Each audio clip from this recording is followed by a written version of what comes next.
അസ്സലാമു അലൈക്കും വറഹ്മത്തുള്ളാഹി വബറകാതുഹു.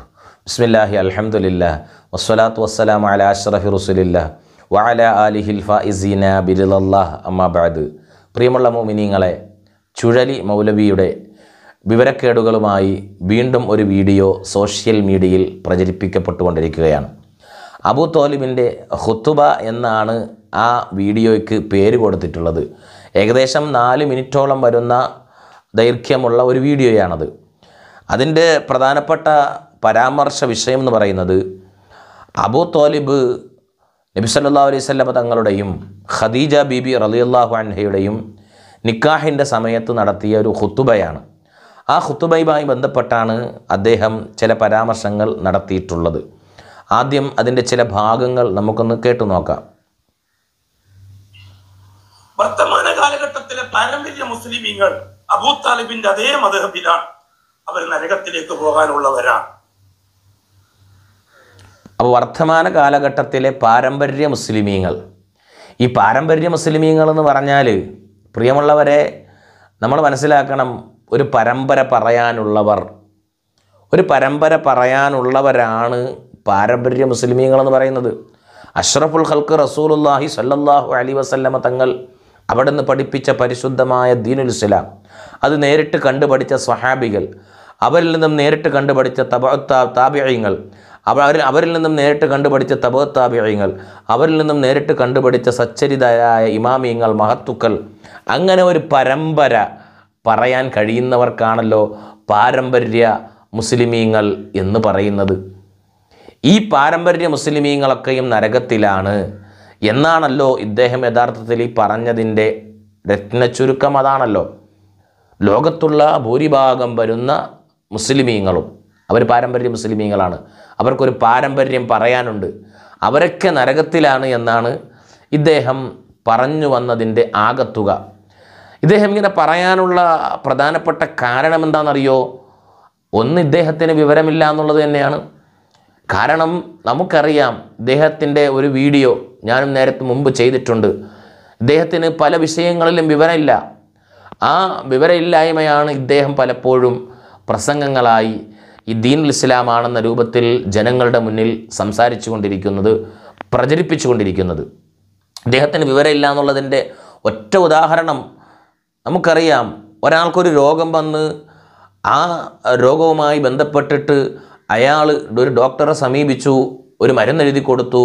ആ മരുന്ന് കഴിച്ചപ്പോൾ രോഗം മാറി. അങ്ങനെ കുറച്ച് കാലം കഴിഞ്ഞപ്പോൾ ഇതേ രോഗം വന്നു. ഇദ്ദേഹം വീണ്ടും അതേ ഡോക്ടറെ സമീപിച്ചു. അങ്ങനെ രണ്ടാമത് സമീപിച്ചാൽ അത് ശിർക്കാണ് എന്ന് പറഞ്ഞ വലിയ മഹാനാണ് ഇദ്ദേഹം, നമുക്കെല്ലാവർക്കും അറിയാം. അപ്പോൾ അങ്ങനെ ഒരു ഡോക്ടറെ രണ്ടാമത് കൂടി സമീപിച്ചാൽ ശിർക്കാണ് എന്ന് ഇദ്ദേഹം പറയണമെങ്കിൽ ഇദ്ദേഹത്തിൻ്റെ വിവരം എത്രത്തോളം ഉണ്ട് എന്ന് ആ ഒരു സംസാരത്തിൽ നിന്ന് തന്നെ നമുക്ക് അളക്കാൻ കഴിയും എന്നുള്ളതാണ് യാഥാർത്ഥ്യം. അപ്പോൾ അദ്ദേഹം പാരമ്പര്യ മുസ്ലിമീങ്ങൾ നരകത്തിലാണെന്ന് പറയാനുള്ളതിൻ്റെ ഒന്നാമത്തെ കാരണം അദ്ദേഹത്തിൻ്റെ വിവരക്കേട് തന്നെയാണ്. മറ്റൊന്ന്, ഈ വിഷയത്തിലുള്ള നമ്മൾ മനസ്സിലാക്കേണ്ട ഒരു വിഷയം, വഹാബിസം പഠിപ്പിക്കുന്ന മതമാണല്ലോ ചുഴലി മൗലവിയും പറഞ്ഞുകൊണ്ടിരിക്കുന്നത്. ഇദ്ദേഹത്തിൻ്റെ മകൻ തിരുവനന്തപുരം ജില്ലയിൽ ആണ് ഇദ്ദേഹം കുറേ കാലം പള്ളിയിൽ ഇമാം ഖത്തീബുമായിട്ടൊക്കെ ഉണ്ടായിരുന്നത്. അന്ന് ഇദ്ദേഹം വലിയ സുവിശേഷ പ്രഭാഷകനായിരുന്നു. തബ്ലീഗും ജമാഅത്തും അതുപോലെ തന്നെ സുന്നിസവും പറഞ്ഞ് ആളുകളിങ്ങനെ ഭിന്നിക്കരുത് എന്നൊക്കെ പറഞ്ഞ് നടന്ന ആളാണ് ഈ ചുഴലി മൗലവി. ഇപ്പോൾ അദ്ദേഹം ആ മദ്ഹബൊക്കെ വിട്ട് മകൻ വഹാബിസത്തിലേക്ക് പോയപ്പോൾ അതിൻ്റെ പിന്നാലെ പോയ ആളാണ് യഥാർത്ഥത്തിൽ ചുഴലി മൗലവി. അപ്പോൾ ഇദ്ദേഹം വഹാബിസമാണ് യഥാർത്ഥത്തിൽ ഇദ്ദേഹത്തിൻ്റെ പ്രഭാഷണത്തിലൂടെ സമുദായത്തിൽ പഠിപ്പിച്ചുകൊണ്ടിരിക്കുന്നതും പറഞ്ഞുകൊണ്ടിരിക്കുന്നതും. അപ്പോൾ ഇദ്ദേഹത്തിൻ്റെ ഈ പറച്ചിൽ നിന്ന് തന്നെ ഇയാൾ അറിയാതെ അംഗീകരിക്കുന്ന ഒരു യാഥാർത്ഥ്യമാണെന്ത്? വഹാബിസം പഠിപ്പിക്കുന്ന ദീനും ഇസ്ലാമും അതെന്തല്ല, അത് പാരമ്പര്യമുള്ളതല്ല എന്നുള്ളൊരു യാഥാർത്ഥ്യം യഥാർത്ഥത്തിൽ ഈ ഒരു സംസാരത്തിലൂടെ തന്നെ അയാൾ എന്ത് ചെയ്യുന്നുണ്ട്? ഇദ്ദേഹം സമ്മതിക്കുന്നുണ്ട് എന്നുള്ളതാണ് ഒരു സത്യം. ഇനി ഇദ്ദേഹം എന്തുകൊണ്ടാണ് അബൂ ത്വാലിബ് നരകത്തിലാണ്, അതുപോലെ തന്നെ പാരമ്പര്യ മുസ്ലിമീങ്ങളായ സുന്നികളും നരകത്തിലാണ് എന്ന് പറയാനുള്ള കാരണം എന്താണ്? അതുകൂടി നിങ്ങളൊന്ന് കേട്ടു നോക്കുക. അബൂ താലിബ് ഖദീജന്റെ കല്യാണത്തിന്, അഷ്റഫുൽ ഖൽഖിന്റെ കല്യാണത്തിന് ഖുത്ബ നിർവഹിക്കുകയാണ്. ആ നിർവഹിക്കുമ്പോൾ ഉപയോഗിച്ച വാക്കുകൾ നിങ്ങൾ ശ്രദ്ധിച്ച് നിങ്ങൾ വിലയിരുത്തിയാൽ മതി. അബൂ താലിബ് ആരാണ്? ആദ്യം മനസ്സിലാക്കേണ്ടത്, മുഹമ്മദ് നബി നബിയായിട്ടില്ല, 25 വയസ്സേ ആയിട്ടുള്ളൂ. ഖദീജ ബീവിക്ക് 40 വയസ്സുണ്ട്. അപ്പോഴാണ് ഈ കല്യാണം നടത്തുന്നത് അബൂ താലിബ് മൂത്താപ്പ. ആ അബൂ താലിബാണ് ഈ ഖുതുബ നടത്തുന്നത്. ഹംദ് കൊണ്ട് തുടങ്ങുന്നു. അൽഹംദുലില്ലാഹ്, അല്ലാഹുവിനാണ് ഹംദ്. അപ്പൊ അല്ലാഹുവിനാണ് ഹംദ് എന്ന് പറഞ്ഞിട്ട് കുറച്ച് കാര്യങ്ങൾ കൂടി പറയുന്നുണ്ട്. അപ്പോൾ അള്ളാഹ് എന്ന് അബൂ ത്വാലിബ് പറഞ്ഞിട്ടുണ്ടല്ലോ. എന്നതുപോലെ സുന്നികളും അള്ളാഹ് എന്ന് പറയുന്നു. അത്രമാത്രം അബൂ ത്വാലിബ് നരകത്തിൽ പോകുമെന്ന് പരിശുദ്ധമായ ഖുർആനും ഹദീസൊക്കെ പഠിപ്പിച്ചതാണ്.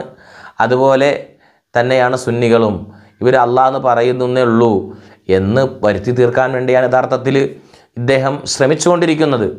യഥാർത്ഥത്തിൽ ഇവിടെ വഹാബിസം സ്ഥിരപ്പെടുത്താൻ, ഇസ്തിഗാസയെ തള്ളിപ്പറയാൻ, അതുപോലെ തന്നെ സുന്നികളെ കാഫിരീങ്ങളാക്കാൻ, മുശ്രിക്കാക്കാൻ ഇവർ പറയുന്ന ഒരു കള്ളവാദമാണ്. പരിശുദ്ധമായ ഖുർആനും ഹദീസും ദുർവ്യാഖ്യാനം ചെയ്തുകൊണ്ട് പ്രചരിപ്പിച്ചു കൊണ്ടിരിക്കുന്ന ഒരു കള്ളവാദമാണ് എന്ത്? മക്കയിലെ മുശ്രിക്കീങ്ങൾ അള്ളാഹുവിൽ വിശ്വസിച്ചിരുന്നു. അബൂ ത്വാലിബ് മാത്രമല്ല, അബൂ ത്വാലിബ് അടക്കം മക്കയിലുള്ള മുശ്രിക്കീങ്ങൾ പലരും അള്ളാഹുവിൽ വിശ്വസിച്ചിരുന്നവരാണ്. അതുകൊണ്ട് അള്ളാഹുവിൽ വിശ്വസിക്കുന്നു എന്നോ അള്ളാഹ് എന്ന് പറഞ്ഞത് കൊണ്ടൊന്നും കാര്യമില്ല എന്ന് വരുത്തി തീർക്കാൻ വേണ്ടിയാണ് ഇവർ ഈ വാദം പറയുന്നത്. മക്ക മുശ്രിക്കീങ്ങളുമായി ബന്ധപ്പെട്ട്, അവരുടെ വിശ്വാസവുമായി ബന്ധപ്പെട്ട് ചർച്ച ചെയ്യുകയാണെങ്കിൽ ദീർഘമായി ഒരു സംസാരം നടത്തേണ്ടതുണ്ട്. ഒരുപാട് പ്രമാണങ്ങൾ ഉദ്ധരിച്ചുകൊണ്ട് തന്നെ ആ വിഷയവുമായി ബന്ധപ്പെട്ട് സംസാരിക്കേണ്ടതുണ്ട്. ഇൻഷാ അള്ളാഹ് വേണ്ടി വന്നാൽ മറ്റൊരു വീഡിയോയിൽ മക്ക മുശ്രിക്കീങ്ങളുടെ വിശ്വാസം തന്നെ, അല്ലെങ്കിൽ അവർ പറഞ്ഞ അള്ളാഹു ആണോ റസൂലുള്ളാഹി സ്വല്ലല്ലാഹു അലൈഹി വസല്ലം തങ്ങൾ പരിചയപ്പെടുത്തിയ അള്ളാഹു എന്നൊക്കെയുള്ള ചർച്ച വേണമെങ്കിൽ വിശാലമായിട്ട് നമുക്ക് മറ്റൊരു വീഡിയോയിൽ ചെയ്യാവുന്നതാണ്. ഇവിടെ നമ്മൾ മനസ്സിലാക്കേണ്ട ഒരു വിഷയം, ഹദീസിലും ചരിത്രങ്ങളിലും ഒക്കെ നമുക്ക് കാണാൻ സാധിക്കും. യഥാർത്ഥത്തിൽ ഇദ്ദേഹം ഓതുന്ന ഈ ഖുത്ബയുണ്ടല്ലോ, ഈ ഖുത്ബ സ്വഹീഹ് മുസ്ലിമിലുള്ളതാണോ, ഖുർആനിലുള്ളതാണോ, അല്ലെങ്കിൽ ഇയാൾ അംഗീകരിക്കുന്ന ഏതെങ്കിലും പ്രമാണങ്ങളിൽ ഉള്ളതാണോ? സുബുൽ ഹുദ വർ റഷാദ് എന്ന് പറയുന്ന ഗ്രന്ഥത്തിൽ ഈ സംഭവം ഉദ്ധരിക്കുന്നുണ്ട്. ഇദ്ദേഹം ഓതുന്ന ഈ ഖുത്ബ ഉദ്ധരിക്കുന്നുണ്ട്. അത് സുന്നികളായ ഞങ്ങൾ അംഗീകരിക്കുന്ന പണ്ഡിതനാണ്. അതുകൊണ്ട് തന്നെ അബൂ ത്വാലിബ് അൽഹംദുലില്ലാഹ് എന്ന് പറയുമ്പോഴും സുന്നികളുടെ വിശ്വാസമായിരുന്നു അബൂ ത്വാലിബിനും മക്കയിലുള്ള മുശ്രിക്കീങ്ങൾക്കും എന്ന് വാദം ആർക്കില്ല? സുബുൽ ഹുദ വർ റഷാദിൻ്റെ മുസന്നിഫിനില്ല. അത് മനസ്സിലാക്കണം. അദ്ദേഹം കൃത്യമായി തന്നെ മക്കയിലെ മുശ്രിക്കീങ്ങളുടെ വിശ്വാസം ആ കിതാബിൽ തന്നെ യഥാർത്ഥത്തിൽ രേഖപ്പെടുത്തി വെച്ചിട്ടുണ്ടോ എന്നുള്ളതാണ്. അതൊക്കെ വേണ്ടി വന്നാൽ നമുക്ക് മറ്റൊരു വീഡിയോയിൽ ചർച്ച ചെയ്യാം, കൂട്ടത്തിൽ ഓർമ്മപ്പെടുത്തി എന്നുള്ളൂ. പ്രിയമുള്ളവരെ, സാധാരണക്കാരായ ആളുകൾക്ക് മനസ്സിലാക്കാൻ വേണ്ടി വളരെ ലളിതമായിട്ട് ഞാൻ ഈ വിഷയം നിങ്ങൾക്ക് പറഞ്ഞു തരാം. ഇവിടെ ലോകത്തുള്ള ഏകദേശം മതങ്ങളും ഈ പ്രപഞ്ചം സൃഷ്ടിച്ച ഒരു ശക്തിയുണ്ട്, ഈ പ്രപഞ്ചത്തെ സൃഷ്ടിച്ച് ഈ ആകാശവും ഭൂമിയും അതുപോലെ തന്നെ സൂര്യനും ഒക്കെ സൃഷ്ടിച്ച ഒരു ശക്തിയുണ്ട് എന്ന് വിശ്വസിക്കുന്നവരാണ് ലോകത്തുള്ള ഏകദേശം മതവിശ്വാസികളായ ആളുകളും. ആ മതവിശ്വാസികളായ ആളുകൾ അങ്ങനെ ശക്തിയെ വിശ്വസിക്കുന്നു. അതുപോലെ തന്നെ അറേബ്യയിലുണ്ടായിരുന്നവരും അങ്ങനെ ഒരു ശക്തി ഉണ്ടായിരുന്നു എന്ന് വിശ്വസിച്ചിരുന്നു. ആ ശക്തിക്ക് അവർ എന്ത് ചെയ്തു? അള്ളാഹു എന്ന് പേര് നൽകി എന്ന് മാത്രമാണ് ഉള്ളൂ. അല്ലാണ്ട് ഹബീബായ റസൂലുള്ളാഹി സ്വല്ലല്ലാഹു അലൈഹി വസല്ലമ തങ്ങൾ പരിചയപ്പെടുത്തിയ അള്ളാഹുവിൽ അവർ വിശ്വസിച്ചിട്ടില്ല. ഉദാഹരണം പറഞ്ഞാൽ ഒരൊറ്റ ഉദാഹരണം നിങ്ങൾക്ക് ഞാൻ പറഞ്ഞു തരാം. ഈ പേനയെ നോക്കിയിട്ട് ഒരാൾ പറയുകയാണ് ഇത് എൻ്റെ അള്ളാഹുവാണ് എന്ന് പറഞ്ഞു. അല്ലെങ്കിൽ ഒരാൾ സൂര്യനെ ചൂണ്ടിയിട്ട് പറയാണ് ഇത് അള്ളാഹുവാണെന്ന് പറഞ്ഞു. എന്നാൽ സുന്നികൾ വിശ്വസിച്ചിരിക്കുന്ന അല്ലെങ്കിൽ ഹബീബായ റസൂലുള്ളാഹി സ്വല്ലല്ലാഹു അലൈഹി വസല്ലം തങ്ങൾ പരിചയപ്പെടുത്തിയ അള്ളാഹുവിനെയാണ് ഇവരും പറയുന്നത് എന്ന് ആരെങ്കിലും പറയുമോ? ഒരിക്കലുമില്ല. അപ്പോൾ പ്രപഞ്ചം സൃഷ്ടിച്ച ഒരു ശക്തി ഉണ്ട് എന്ന് മാത്രം വിശ്വസിക്കുകയും അതിന് അള്ളാഹു എന്ന പേര് നൽകുകയും മാത്രം ചെയ്തതുകൊണ്ട് യഥാർത്ഥത്തിൽ അവർ മുസ്ലിമീങ്ങളാവുകയില്ല, അവർക്ക് ഈമാനുണ്ട് എന്ന് പറയാൻ കഴിയുകയില്ല. അതൊക്കെ വളരെ കൃത്യമായിട്ട് ഇമാമിങ്ങൾ രേഖപ്പെടുത്തി വെച്ചതാണ്. ഉദാഹരണത്തിന് ഞാൻ ഒറ്റ കാര്യം മാത്രം നിങ്ങൾക്ക് ഞാൻ പറഞ്ഞു തരാം. മഹാനായ മുആദ് റളിയല്ലാഹു അൻഹുവിനെ യമനിലേക്ക് ഹബീബായ റസൂലുള്ളാഹി സ്വല്ലല്ലാഹു അലൈഹി വസല്ലമ തങ്ങൾ അവിടെ നിന്ന് നിയോഗിച്ചു. ഇസ്ലാമിക പ്രബോധനത്തിന് വേണ്ടി യമനിലേക്ക് മുആദ് റളിയല്ലാഹു അൻഹുവിനെ ഹബീബായ റസൂലുള്ളാഹി സ്വല്ലല്ലാഹു അലൈഹി വസല്ലമ തങ്ങൾ പറഞ്ഞയക്കുമ്പോൾ അവിടെ നിന്ന് കുറേ ഉപദേശങ്ങൾ നൽകി. ഒരുപാട് പ്രസിദ്ധമായ ഉപദേശങ്ങൾ ഹദീസിൻ്റെ ഗ്രന്ഥങ്ങളിൽ കാണാം. അക്കൂട്ടത്തിൽ ഹബീബായ റസൂലുള്ളാഹി സ്വല്ലല്ലാഹു അലൈഹി വസല്ലമ തങ്ങൾ പറഞ്ഞു, മുആദേ, നിങ്ങൾ പോകുന്ന സമുദായം അത് അഹ്ലു കിതാബിൻ്റെ ആളുകളാണ്. അതുകൊണ്ട് തന്നെ ഫൽ യകുൻ അവ്വല മാ തദ്ഉഹും ഇലൈഹി ഇബാദത്തുല്ലാഹി അസ്സ വജല്ല. അതുകൊണ്ട് നിങ്ങൾ ആദ്യമായിട്ട് പറയേണ്ടത് അള്ളാഹുവിനെ കുറിച്ചാണ്. അള്ളാഹുവിലേക്കാണ് നിങ്ങൾ അവരെ ക്ഷണിക്കേണ്ടത്. അള്ളാഹുവിനെ കുറിച്ച് കൃത്യമായി നിങ്ങൾ അവർക്ക് മനസ്സിലാക്കി കൊടുക്കണം. അങ്ങനെ അള്ളാഹുവിനെ കുറിച്ച് കൃത്യമായൊരു മനസ്സിലാക്കി കഴിഞ്ഞാൽ പിന്നീട് നിങ്ങൾ നിസ്കാരത്തെക്കുറിച്ചും മറ്റു ആരാധന കർമ്മങ്ങളെക്കുറിച്ചും അവർക്ക് പഠിപ്പിച്ചു കൊടുക്കണം എന്ന് ഹബീബായ റസൂലുള്ളാഹി സ്വല്ലല്ലാഹു അലൈഹി വസല്ലമ തങ്ങൾ മുആദ് തങ്ങൾക്ക് ഉപദേശം നൽകി. ഈ ഹദീസ് ഇമാം മുസ്ലിം തൻ്റെ സ്വഹീഹ് മുസ്ലിമിൽ ഉദ്ധരിക്കുന്നുണ്ട്. ഈ വിഷയം വിശദീകരിച്ചുകൊണ്ട് ഇമാം നവവി റഹിമഹുല്ല ഒരു വിഷയം പറയുകയാണ്. എന്താണെന്നറിയുമോ? മഹാനായ ഖാളി ഇയാദ് തങ്ങൾ റഹിമഹുല്ല മഹാനവറുകൾ പറയുകയാണ്, മാ അറഫല്ലാഹ തആല, അള്ളാഹുവിനെ അറിഞ്ഞിട്ടില്ല, മനസ്സിലാക്കിയിട്ടില്ല. മൻ ശബ്ബഹു വജസ്സമഹു മിനൽ യഹൂദ് ഔ അജാസ അലൈഹിൽ ബിദാഅ ഔ അലാഫ ഇലൈഹിൽ വലദ മിൻഹും ഔ അലാഫ ഇലൈഹി സാഹിബത വൽ വലദ. അല്ലാഹു സുബ്ഹാനഹു വ തആലയ്ക്ക് തത്തുല്യനായ ഒരാളുണ്ടെന്നും അല്ലാഹു സുബ്ഹാനഹു വ തആലയ്ക്ക് ശരീരമുണ്ട് എന്നും അതുപോലെ തന്നെ അള്ളാഹുവിന് തുടക്കമുണ്ട് എന്നും അള്ളാഹുവിന് കുട്ടികളുണ്ടെന്നും അതുപോലെ തന്നെ ഭാര്യയുണ്ട് എന്നും ഒക്കെ വാദിച്ചവർ യഹൂദികളുടെ കൂട്ടത്തിലുണ്ട്. വ അജാസൽ ഹുലൂല അലൈഹി വൽ ഇന്തിഖാല വൽ ഇംതിസാജ മിനൻ നസ്വാറ. അള്ളാഹു സുബ്ഹാനഹു വ തആല ഒരു സ്ഥലത്തിറങ്ങും, അതുപോലെ തന്നെ ഒരു സ്ഥലത്ത് നിന്ന് മറ്റൊരു സ്ഥലത്തേക്ക് ചലിക്കും. അള്ളാഹു സുബ്ഹാനഹു വ തആല മറ്റുള്ളതിനോട് കൂടിക്കലരും എന്നൊക്കെ വിശ്വസിച്ചിരുന്നവർ ക്രിസ്ത്യാനികളുടെ കൂട്ടത്തിലുണ്ടായിരുന്നു. ഔ വസഫഹു മാ ലാ യലീഖു ബിഹി ഔ അലാഫ ഇലൈഹി ശരീക വൽ മുആനിദ ഫി ഖൽഖിഹി മിനൽ മജൂസി വസ്സനവിയ.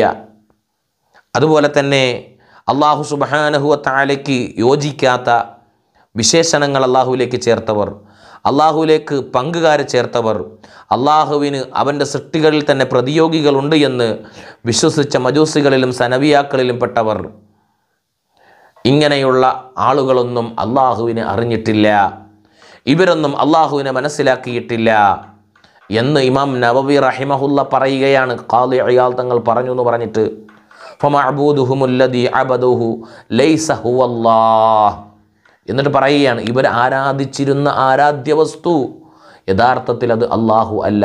ഇവരെന്താ പറയുന്നത്? മക്കയിലെ മുശ്രിക്കീങ്ങളും അള്ളാഹുവിൽ വിശ്വസിച്ചിരുന്നു, അള്ളാഹുവിനെ ആരാധിച്ചിരുന്നു എന്നാണ് വഹാബിയും ചുഴലി മൗലവി അടക്കമുള്ള വഹാബികൾ പ്രചരിപ്പിച്ചു കൊണ്ടിരിക്കുന്നത്. അതാണ്. എന്നാൽ പൂർവ്വകാല മഹത്തുക്കൾ പഠിപ്പിച്ചത് അതല്ല. അവർ അള്ളാഹുവിനെ ആരാധിച്ചിട്ടില്ല. ഫമഅബൂദുഹുമുല്ലദീ അബദൂഹു ലൈസ ഹുവല്ലാഹ്. അവരാരാധിച്ചിരുന്ന ആരാധ്യ വസ്തു അത് അള്ളാഹു അല്ല. വ ഇൻ സമ്മൗഹു ബിഹി. കേട്ടോ, അവിടെ പറഞ്ഞ പോയിൻ്റാണ് നമ്മൾ അടിവരയിടേണ്ടത്. അവർ അള്ളാഹു എന്ന് പേര് നൽകിയിട്ടുണ്ടെങ്കിലും അള്ളാഹു എന്ന് അവർ പേര് പറഞ്ഞിട്ടുണ്ടെങ്കിലും യഥാർത്ഥത്തിൽ അള്ളാഹുവിനെ അവർ ആരാധിച്ചില്ല, അവരുടെ ആരാധ്യ വസ്തു അള്ളാഹു ആയിരുന്നില്ല എന്ന് ഇമാം നവവി റഹിമഹുല്ല ഖാളി ഇയാദ് തങ്ങളെ തൊട്ട് ഉദ്ധരിക്കുകയാണ്.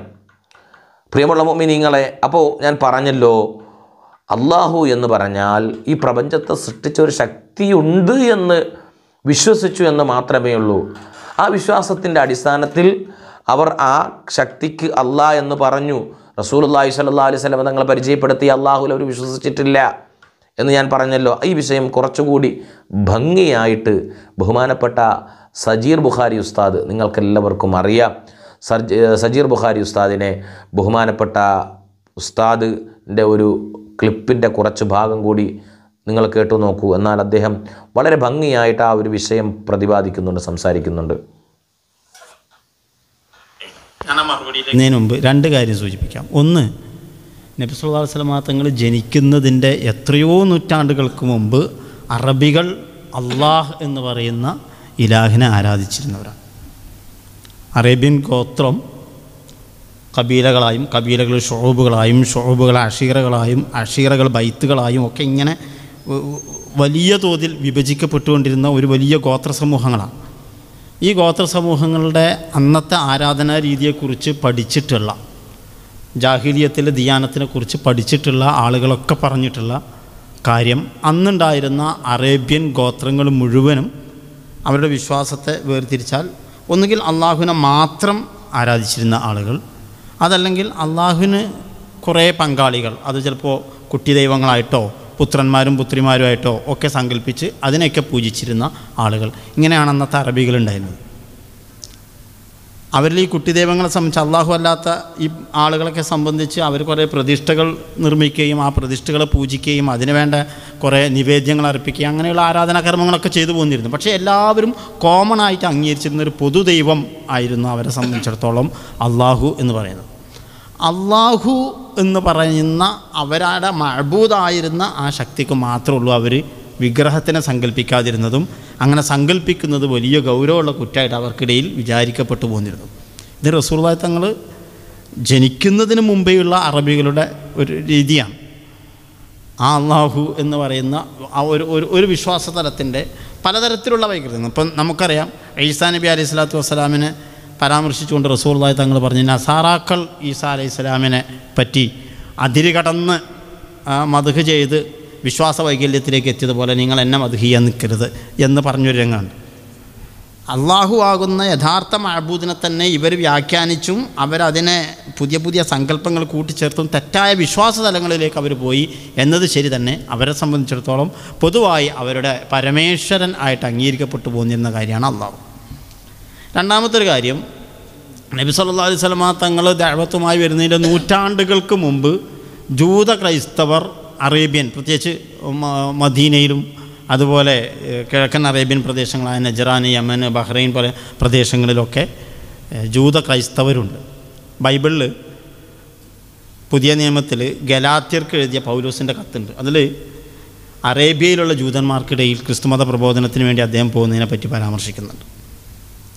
1901 ഡമസ്കസിൽ നിന്ന് ബൈബിളിലെ നമ്മൾ സബൂർ എന്നൊക്കെ പറയുന്നതിന് തുല്യമായിട്ട് അവർ മനസ്സിലാക്കുന്ന സങ്കീർത്തന പുസ്തകങ്ങളുടെ ഒരു ഫ്രാഗ്മെൻറ്റ് ഡമസ്കസിൽ നിന്ന് കണ്ടെത്തിയിരുന്നു. അതിൽ ദൈവത്തിനെ പരിചയപ്പെടുത്താൻ വേണ്ടി ഉപയോഗിച്ചിട്ടുള്ള വാക്ക് യഹോവ എന്നല്ല, യാഹ്വേ എന്നല്ല. അറബിയിൽ അങ്ങനെ വേണമെങ്കിൽ എഴുതാവുന്നതാണ്. പല പദങ്ങളും താരീബ് ചെയ്ത പോലെ, അബ്രഹാം എന്നുള്ളതിനെ ഇബ്രാഹിം ആക്കിയ പോലെ, മോശ എന്നതിനെ മൂസ എന്നാക്കിയതുപോലെ, യോസേഫ് എന്നതിനെ യൂസുഫ് എന്നാക്കിയതുപോലെ വേണമെങ്കിൽ യഹോവ എന്ന പദത്തിനെയും അറബിയിലേക്ക് താരീബ് ചെയ്യാമായിരുന്നു. പക്ഷേ അതിലുപയോഗിച്ച് കാണുന്ന വാക്ക് അള്ളാഹ് എന്നാണ്.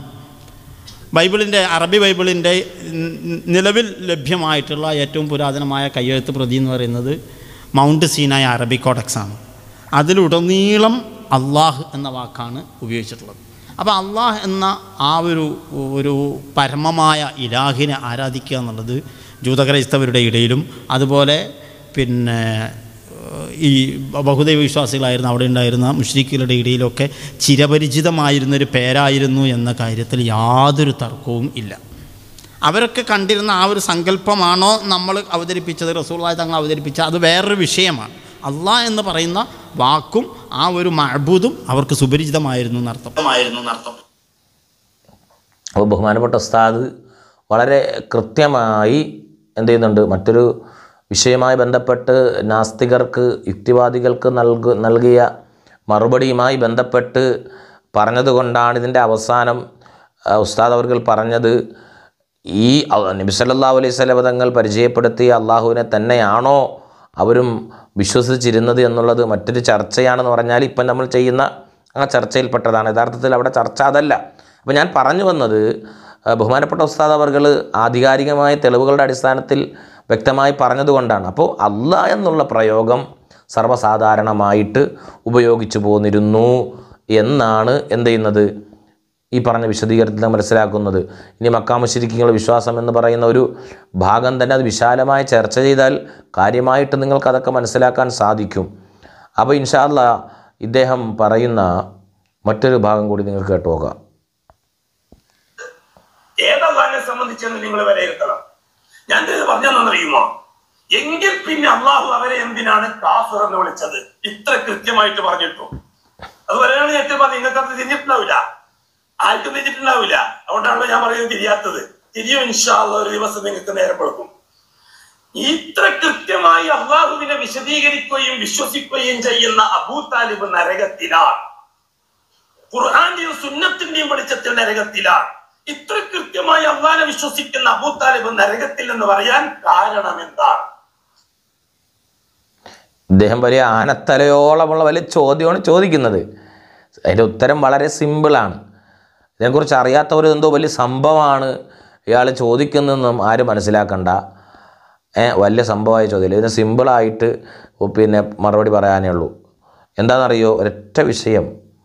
അബൂ ത്വാലിബ് അടക്കമുള്ള മക്കയിലെ മുശ്രിക്കീങ്ങൾ റസൂലുള്ളാഹി സ്വല്ലല്ലാഹി അലൈഹി വസല്ലം തങ്ങളെ കൊണ്ട് വിശ്വസിച്ചില്ല.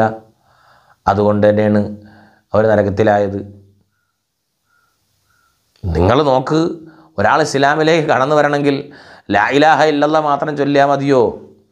ലാ ഇലാഹ ഇല്ലല്ലാഹ് മാത്രം ചൊല്ലിയത് കൊണ്ട് അവർ മുസ്ലിമാകുമോ? മുഹമ്മദുർ റസൂലുള്ളാഹ് നബി സല്ലല്ലാഹു അലൈഹി വസല്ലം തങ്ങളെ റസൂലാണെന്നും കൂടി അംഗീകരിക്കണ്ടേ? ഈ അംഗീകരണം എന്ത് ചെയ്തിട്ടില്ല? മുശ്രിക്കീങ്ങളുടെ ഭാഗത്തു നിന്നും ഉണ്ടായില്ല. മാത്രമല്ല, ഇവർ വിശ്വസിച്ച് പോന്നിരുന്ന അള്ളാഹു, അത് റസൂലുള്ളാഹി സ്വല്ലല്ലാഹി അലൈഹി വസല്ലം തങ്ങൾ പരിചയപ്പെടുത്തിയ അള്ളാഹു അല്ല. അത് മറ്റൊരു വിഷയം.